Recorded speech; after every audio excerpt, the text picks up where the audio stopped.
In Europe and in the United States, there has been a great deal of talk about increasing income inequality, even in the face of our economic recovery from the financial crash, a trend which was well underway before the crash. In your country, China, there has been a great deal of concern about whether you've achieved the biggest movement of people out of extreme poverty into the global middle class in history, but done it in a way that overheated the economy, leading to the current difficulties, one in which you deal with every day because of the nature of the work you do. Between countries, there is still growing inequality, notwithstanding the fact that dramatic progress has been made with the effort to achieve the Millennium Development Goals, which just expired, in reducing extreme poverty. And basically what we're finding is we have done, as a world, quite a remarkable job in creating a structure of opportunities for people to move from being just under the poverty line to getting over it. But the people who are more isolated in deep poverty have had a greater difficulty escaping it for geographic and other reasons. The political debate has taken a turn in most countries rather different from the partnership and networking approach we take, pushing people further apart when most of us believe this can only be made better by working closer together. So first, I'd like to ask you, given the incredible advances in technology in the last few years and the likelihood of the pace only accelerating, as well as the advancements in biology, physics, and other areas, is it realistic to expect more shared prosperity anytime in the future? And if so, how should we define equality?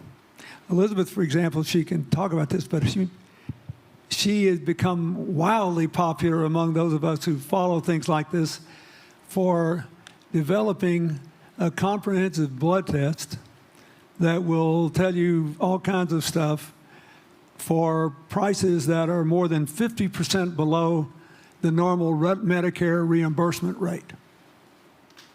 And demanding the democratization of access to those results to the people who give the blood. So that's another way of defining increasing equality, both in terms of what information you get and how much less cash you have to pay out. So, and we all know that Jack started off providing goods at a breathtaking pace and is now looking into all kinds of other things. So I'd like to give both of you a chance just to talk about this. A, is it realistic to think that we can continue to reduce inequality across the world and within advanced economies, given the rate of technological advance? And B, do we need to be more creative and realistic about how we define what reducing inequality means and increasing opportunity? Want to go first?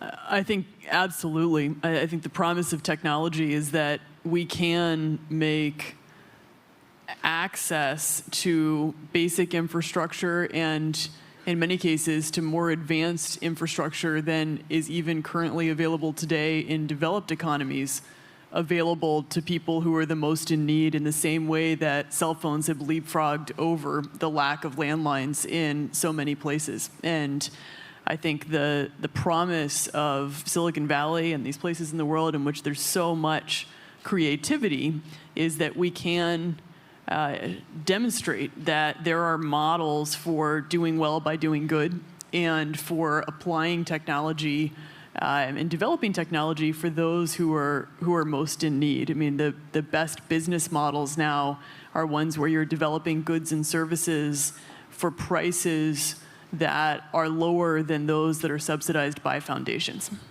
And when you bring that type of basic access, in our case, we're focused on health and access to health information, it's the first step in being able to get people well enough to go to school and to be able to pursue economic development. Well, first, I want to make a point and then give both of you a chance to follow up on that, but I want Jack to answer the question.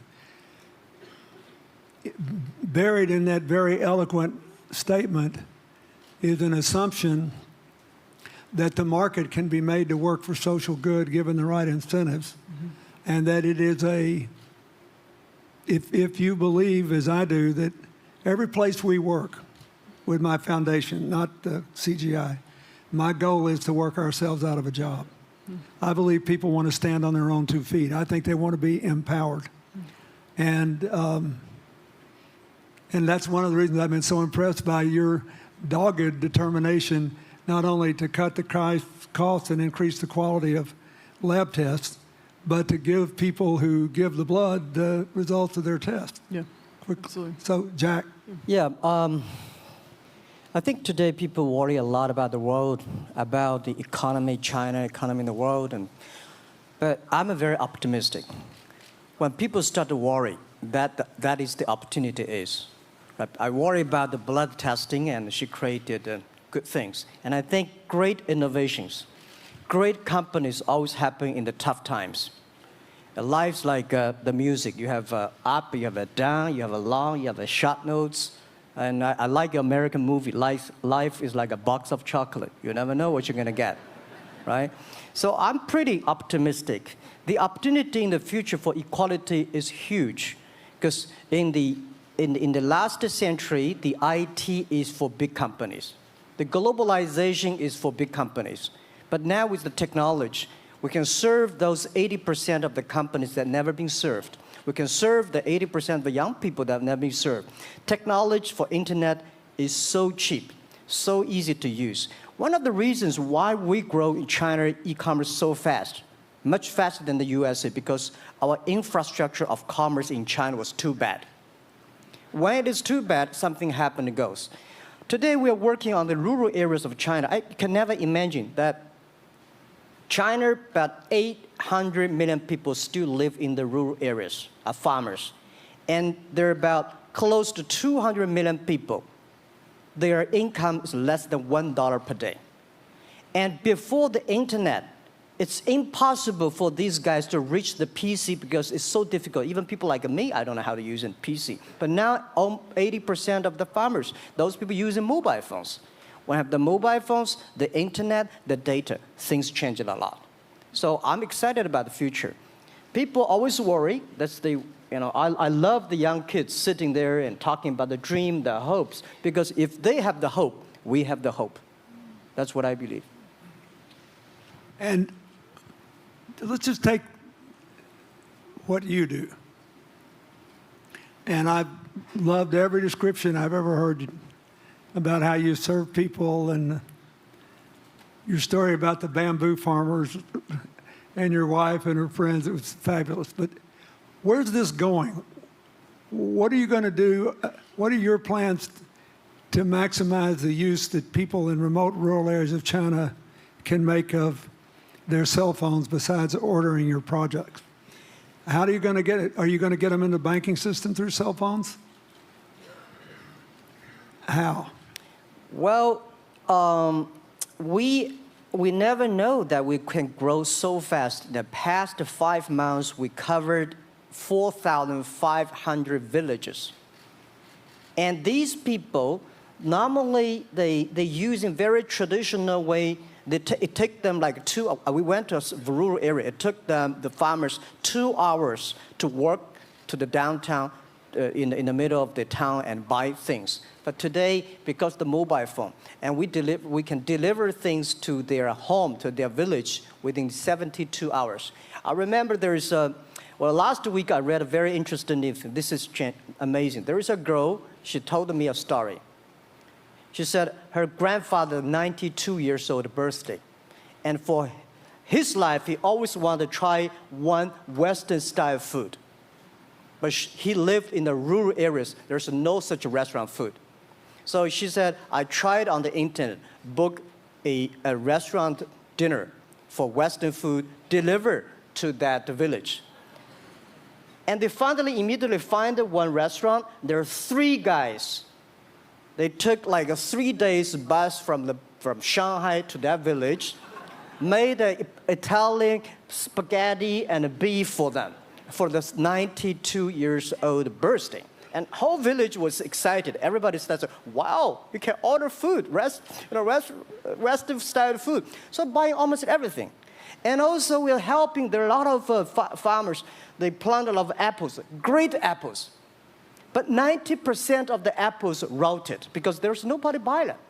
They normally buy by track. You know, if you sell the apples, they sell whole track. And using the traditional way, they can sell by whole basket of the apples. But now, because of the internet, they sell by one. Each apple, they sell $1. Or 1 RMB or 2 RMB for each. So the farmers see using internet, they can buy and sell using the mobile phone. That changed their lives. And I think it's exciting. And people need examples when they see, well, my neighbor made money through online to selling things. My neighbor buy much interesting things online. People start to learn. And more people start to buy the mobile phones. We cannot make all the mobile factories to sell phones to them. Only they know the mobile phone really works, helping change their lives, they start to buy the mobile phones. Just one more question. And then, do you think this will make the current problems like the current problem in China less likely? That is, if we'll have more market information and the market will drive where the investment goes instead of the government trying to make judgments about, I better build another housing development or office development here, there, or yonder, and you wound up with a bubble.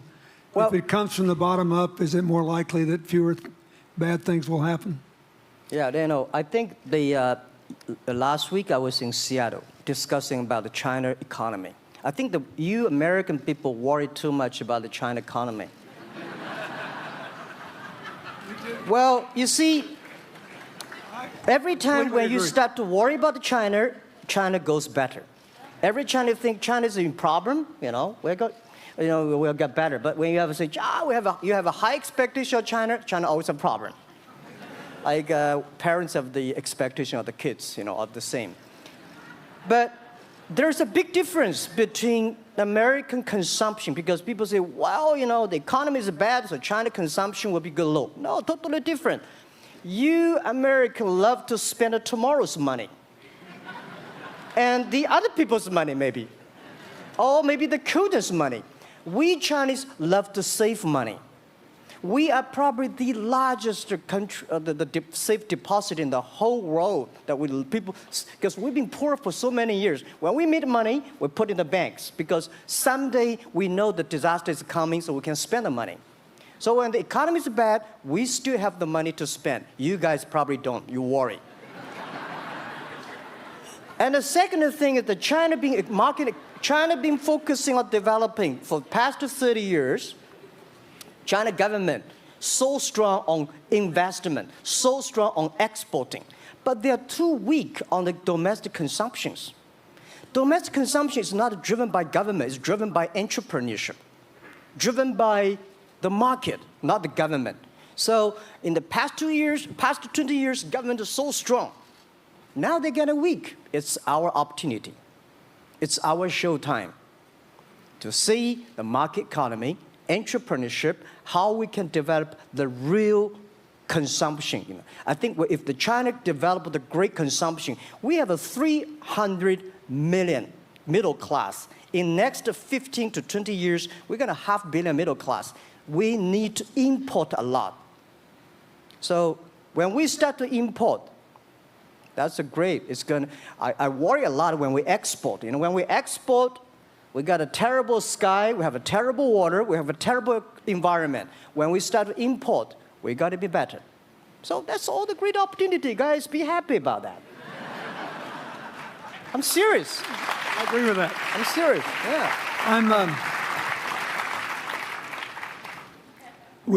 Worry about yourself, don't worry about the others. The reason some of us worry about China is we depend on you to buy our debt.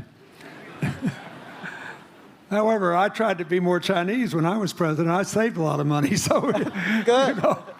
Good. But I just wanted you to say that because I really believe that. I mean, I think you're absolutely right. The trend toward greater internal consumption is, I think, will remain unbroken in spite of whatever the difficulties are in the next few months. I think it's important not to overreact. You can't break the trend.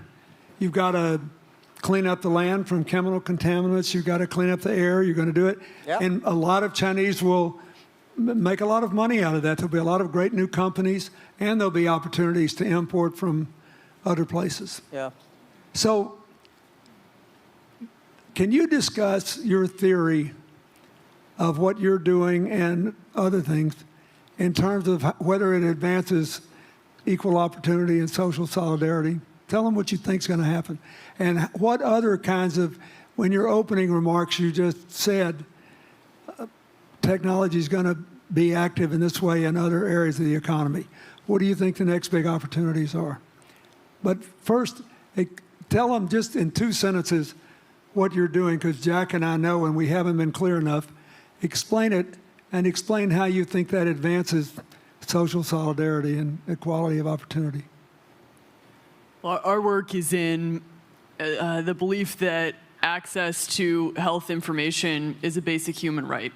And that lab information, particularly because lab data drives 70% of clinical decisions, needs to be accessible to people before they're sick.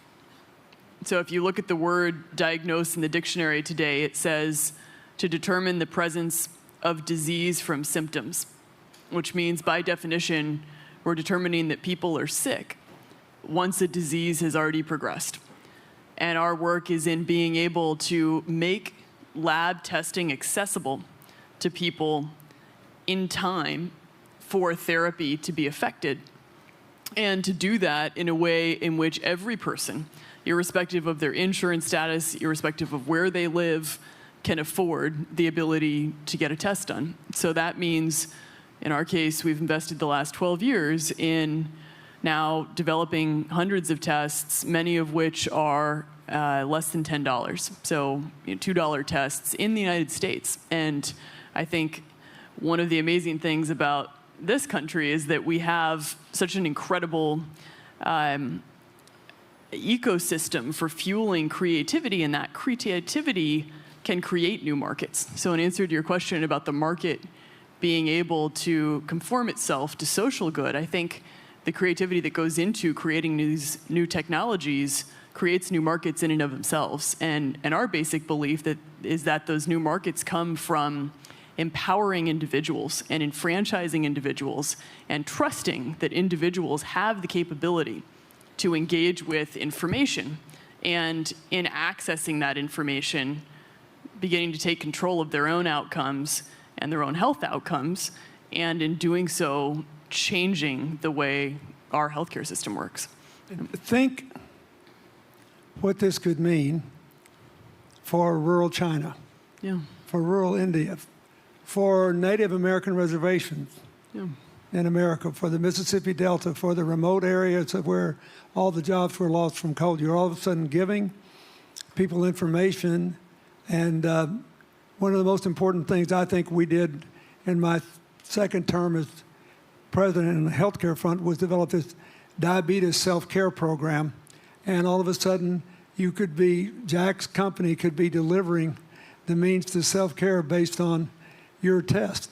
I mean, I think that this is a very big deal. We all want to live as long and as well as we can. And Craig Venner was here. We were joking about whether we'd make it to 100. But in the meanwhile, you want to keep people healthy. And if they're sick, you want to intervene early, not late. Yeah. Well, and if you look at, the ability to engage with this information, we have a $4 trillion healthcare problem in this country. 20% of it is type 2 diabetes, which is reversible. And we have 90 million Americans who do not know they are pre-diabetic. But access to information and the ability to engage with that information is the foundation for being able to change those outcomes and cost, right? One more fact, and then I want to call on Jack. You founded this company 12 years ago, right? Yeah. Tell them how old you were.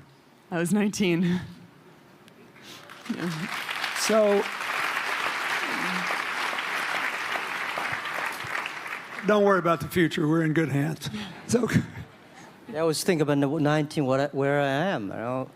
19, I've not passed the examination for university yet. I failed 3 times, but I think it worked out. I'm not good at schooling. Well, yeah, that's why I give confidence to a lot of young people in China. If Jack Ma can be successful, 80% of the people can be successful. People like her, we're jealous. But, well, equality, I would like to make a little bit technology helping, because yesterday I was joining the UN Women Conference about gender equality. And I think the first technology revolution happened 200 years ago in the UK, released the human body, the arm, stronger. The second technology revolution in the US for energy, you can last long. But this technology revolution release the brain. So this century is not a competition who is stronger, whose muscle is stronger. It's who is smarter, who is soft, who can listen. It's the challenge of wisdom. So man and woman are equal. On the internet, you can never see he's a woman or man. And on the internet, women can serve much better than men on the internet. And a man talking about a business, talking about numbers, competition, they make business very cold. Women, they make business very cozy, lifestyle, and interesting. 50%, more than 50% of our shop owners, more than 5 million shop owners are women. And people love that. I mean, this is a great thing I see, that this century we see more and more women leaders, on the state leaders, presidents. In the future, we're going to General Secretary of the United Nations should be a woman leader. And this is the great century for equality. And I feel excited about that. let me ask you, we're almost out of time, but one of the things that we haven't talked enough about here, and not just here, but generally, is whether the leapfrogging we saw with cell phones, which was instrumental in your phenomenal business success and which will make it possible for you at the appropriate time to do what you've done on a global scale, hitherto unimaginable in all of human history for anybody to have any of their own health data. We've seen examples, but not the kind of dramatic penetration we need with energy and clean energy, and enough in a short enough time to avoid the worst consequences of climate change. So do you believe that, I mean, your country has done more than anybody else to try to put up solar panels, and some of your companies went broke because you overdid it, right? But beforehand, and you got to work out the phase out of the coal, the phase into the sun, and all that. Meanwhile, Africa, which is growing like crazy because of the cell phone in no small measure, and has 6 of the fastest growing countries in the world, still has vast swaths of its land totally dark at night. Do you believe that it's possible for us to scale up with distributed solar power rather than centralized as quick as we did with the cell phone? And if so, and if that were your business, if you had to quit what you're doing today and start there, how would you do it? And how would you do it? Lady first, I know that. I'm such a huge believer in technology, and I think especially right now, we're at an incredible time in terms of new technology and the ability to apply technology in a scalable way towards solving some of these problems. So I would look at it in the context of some of the renewable solutions that we already have, and in the context of empowering, connecting individuals with access to those solutions and in the context of creating markets around them. I think that there's real opportunity to actually create an ecosystem in which people can financially benefit from these solutions, and I think that's going to drive an adoption. I think in developing economies, there's a revenue stream associated with that, and the more we can turn even already some of the technologies that we have into markets, the more that we can fuel, I believe, local growth and individual engagement in beginning to adopt some of these solutions. Just related to that, Jack, you answer it, and then I'll ask you one final question. Yeah, I am a strong believer that technology can make world much better because people say China economy is getting slower. I'm happy about the 7%, even 5%. Even 5% of the GDP of the number of China, of the second largest economy, is big enough. But you don't expect China to keep on growing 11%. Because like one human body, when you're 1.8 meters tall, you cannot keep on like a 10% growth every year. You have to grow the quality, your mind, the wisdom. So I think China needs new technology to solve these problems, and which today the data, the clean technology, all these things that China is supposed to do, if we keep on the tradition, the old ways, we'll go nowhere. This is why I feel excited because people ask me, what is your dream now? Because I never thought I would be today. I can sit here talking to president. I'm like a guy, on the street and like failed 3 times for university, 5 times for high key schools. I applied for 10 times in Harvard school, all rejected. I never thought, because of the technology, because the internet gave me this opportunity. So I think when I retire, I don't want the Chinese people have a terrible water to drink, unsafe for food, and the money we make all spent in the hospital. That's disaster. So how we can use the technology to enable young people, the great chance of this world, don't worry about it. We got 1.4 billion people who were born in 1980s. They are the people of the internet times. They are going to have new ways to solve the world problems. The things you are worried about today, they can solve it. And human beings have these kind of worries for centuries.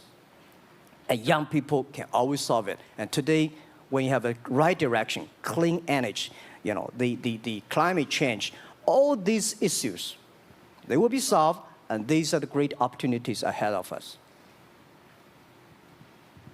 Anything else?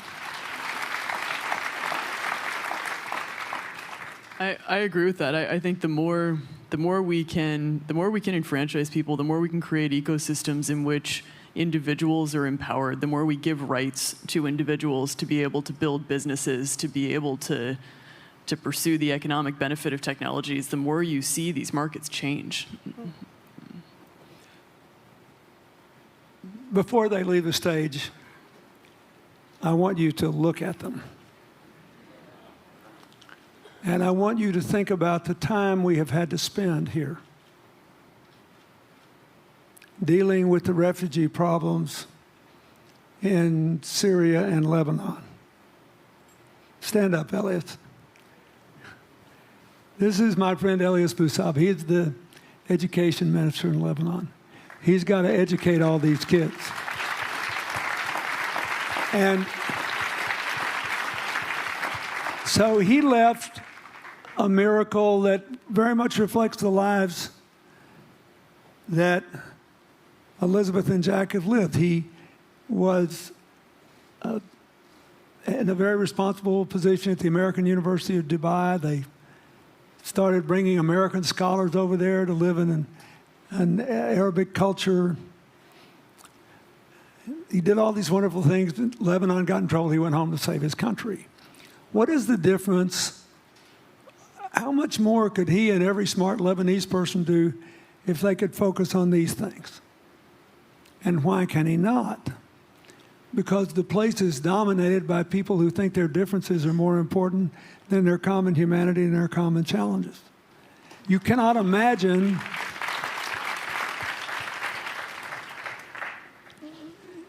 Jack Ma's proud of being Chinese. I like that.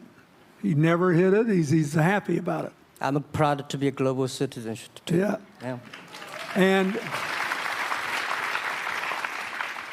I imagine Elizabeth's proud to be a blonde-haired, blue-eyed American techno whiz from Northern California. Yes.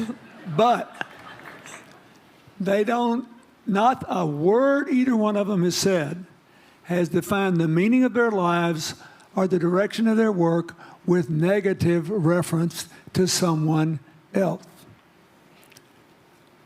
My friend Dikembe Mutombo, stand up. No, you don't have to stand up. It'll hurt you too much. You're an old man. My 7'2" tall friend was just inducted into the National Basketball Association Hall of Fame. And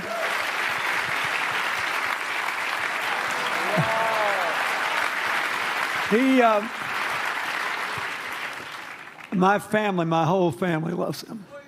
And I have seen how much he has given back to his native country, Congo, which has been so troubled. I've known him a long time. We both went to Georgetown University. I did before he was born, I think. I've never heard him say a resentful thing about anybody. I have seen him give and give and give and try to give the people in his native land opportunities. Why am I telling you this? He's had a good life because he never defined his life with negative reference to anybody else. He never begrudged anybody else's success, and he thought he had an obligation to help other people. I'm telling you, we are back in a time of collective global insecurity where the main struggle is the oldest one in human history, just in modern techno realities.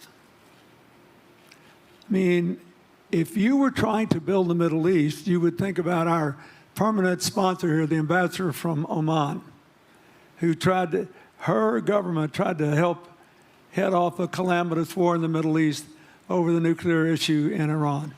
We all pray to God that it'll work out all right. And the lead she made. You look around all these places, wherever people are putting aside their differences and working together, good things are happening. We cannot achieve economic or social equality without living in the factual realities of the world we face, looking at the obstacles, looking at the opportunities, making the best decisions. And those of us who even feel good about ourselves because we think we spend a lot of time giving, our whole goal should be to work ourselves out of a job. One of the things that Bill and Tanny Austin are sitting there with Starkey, they started giving away hearing aids, and then they decided, well, we better teach these young people how to speak. If they get the gift of hearing, they'll have to learn that. So they got into the education business. Sonny Varkey got into the education business and decided somebody ought to do something really dramatic to remind people that the only people that really matter are the teachers.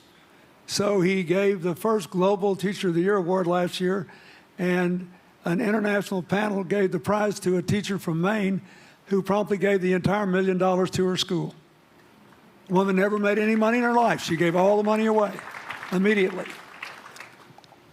The future is going to be forged by people who think of how to use the modern tools that we are given,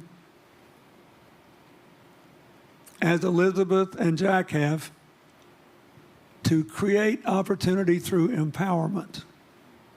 And it will not be a straight line. It's too many moving parts. But I just want you to think about that. The reason you feel good looking at them is that you identify with them even though they're different from you. And that's basically where we are all over again, and we can't slip back. We can't give up. That's why when we had the Prime Minister of Italy and George Soros talking about the future of Europe, and George said it was coming apart, and the Prime Minister said, no, it doesn't have to come apart if it's about something more than economics. I thought it doesn't have to come apart if you will it not to. And you put yourself on the line for it. There are no guaranteed outcomes today, but you can guarantee that the trend is right. So go ahead, you were going to say something, weren't you?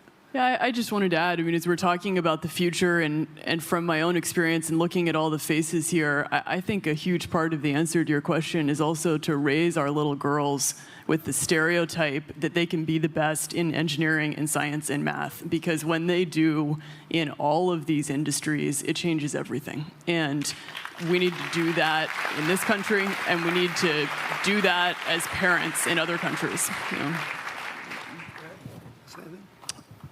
Yeah, I was thinking about if what you say. I think about when you talk about problems, you normally it's like a politician. When you talk about opportunities at the business people, I was thinking about how we can using all the problems that change the problem become the opportunity. And I don't know. I just feel excited when people talk about problems.